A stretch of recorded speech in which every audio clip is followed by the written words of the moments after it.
I mean, as simple as that. Ohio State as an 8-point favorite loses to Michigan, second year in a row, first time that I can remember in my lifetime that Michigan has beaten Ohio State twice in a row.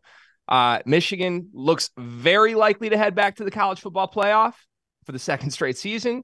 They've got to get through your boy Hack. They've got to get through Aiden O'Connell and the Boilermakers. But, I mean, we don't know what happens until that game is done, but we expect Michigan will take care of business. So here's the overreaction. And then we'll throw to you, Hack, since, like you said, this is your first overreaction Monday. Michigan now runs the Big Ten. This conference goes through Ann Arbor. Fact or fiction, Hack? If you're living in the space of what have you done for me lately, and that's kind of your thing, yeah. Jim Harbaugh and the Wolverines have done a hell of a job, and ultimately the standard has been Ohio State and Columbus really since Jim Tressel, and then Urban towards the end of Jim Tressel, and then Urban took it over and turned it into a juggernaut. And Ryan Day, had done it previously before that. But just it's so crazy to think that, to your point, Greg, Ohio State hasn't lost to Michigan in back-to-back years. It's got to be a really long time. They've won 16 of the last 18 or something like that, or maybe a little bit less. I may be smudging that a little bit, but it's just absurd how one-sided that rivalry's been in recent history. And for Michigan, to your point, to turn it over on a dime and take over what everyone thought was the gold standard, the golden egg, the golden goose outside of the SEC to be able to go out and win national championships on a consistent basis. And the way they did it, the way they've done it the last 2 years, they grinded it out. And I said it on Saturday, I have a ton of respect for both these programs. Very, very blue collar, Ohio State in particular. And one guy who I talk with on a weekly basis, and Joshua Perry, we've been on and offline about this, but I've just had a ton of respect for how tough Ohio State is. As much success as that program's had, they've done it in a very hard-nosed, blue-collar manner. And for them to get beat the way they have to Michigan by getting out blue-collared and out hard-nosed is really impressive. And, I have to say it. I mean, the Wolverines did it. Penn State had a chance when they beat Ohio State in 2016, won the Big Ten, and, did it, and they just weren't able to do it. And Michigan took advantage of that and have been able to do it. So, I don't think it's the same year that Penn State that lost. That's the Penn State team that lost to Michigan State, right? That was the thing that kept them out. Yeah. Yeah. Mm-hmm. Okay. Yep. I'm not. This isn't me being like. No, I'm trying to remember the year. Yeah. They lost to SC in the Rose Bowl that year. Yeah. As well. But yeah, man. I mean, it's not an overreaction. I definitely wouldn't call it an overreaction. And I think it's good for the conference. I think Ohio State finally getting their bell rung a little bit.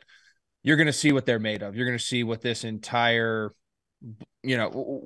what all of this history and what all of this expectation means. You're going to see what happens. And they're still a giant.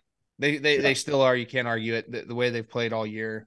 They just got embarrassed in the biggest stage that they had to prove themselves this year. And, we'll see how they react. And like I said, there's still some time. And as you said, Michigan's got to get through the old giant slayers that sit down there in West Lafayette. They always figure out a way every year, and they haven't done it yet this year. So we'll see what happens. But I agree with you. But I fully expect Michigan to win this one and trot into the playoff. But wouldn't call it an overreaction, Greg. Okay, that's good. Long-winded. Yeah, no, it's good to hear. Felder, so you and I have been on a bunch of these shows. You are an Overreaction Monday staple here. Yeah. So if Hack's new to this, you're the vet in this setting. And I think over the course of the season, we haven't talked too much Ohio State in these overreaction segments, but we have from time to time because they've had scares leading up to this. Yeah. And sometimes we exaggerate this on the production side. Like, what are we going to pull from? What can we give us the sound bite? And we've sort of floated like, oh, Ohio State's not the monster they normally are. And I think collectively, almost everybody on the show that's come through has sort of shut that down when we've talked about it. It's like, no, like they're kind of playing with their food here. They're going to show up when the lights are brightest. Yeah. And I remember the one thing I pushed back on that at all this season was when they get in the Michigan game. There's something different mentally about being in that setting after the way last season went that I was concerned they might not be able to just flip the switch. Do you think that played a big role in this game? Because Ohio State looked ready to dominate through the first 10 minutes of this football game. Bingo. They should have scored 3 touchdowns in the first 10 minutes, and they didn't do it. They didn't do it. You had the ball in a position to score, and you didn't do it. I am not just a believer in Michigan now. I think that Ohio State's got a problem at the core. You got to figure out how tough you want to be. And that's something. Am I wrong, Hack? But I haven't heard that in years. Right. About that program.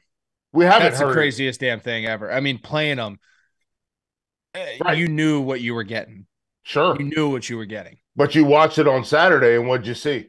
It ain't there. To your point, they don't have the kill. And like, you can look at all the stats you want. Numbers can make everything work. They have one of the highest, most efficient red zone offenses in the country. They did every big game. Penn State, this one, they did not score as efficiently as they needed to in the red zone. Touchdowns. Yeah. They kick field goals, but touchdowns. Right. And when you're in games like this, that's what fucking matters. You need 6 points. You better put 6 on the board. You better. They've always been able to do that. Yeah. And by the way, I will say this: Mike Sainristil, beast, absolute monster for Michigan. Guy that he had a couple pass breakups. He had 7 tackles, and a guy that flipped from their slot wide receiver to now he's their slot corner. Beast, absolutely doing his thing. Biggest pass breakup of the season, I would say, because that would have put Ohio State up, and no, not for you. Sorry, you don't get this one. But I just think that, and we said it on Saturday, and I'll say it again today. Ohio State is they're the team. They get off the bus, they look like Tarzan, and on Saturday they played like Jane.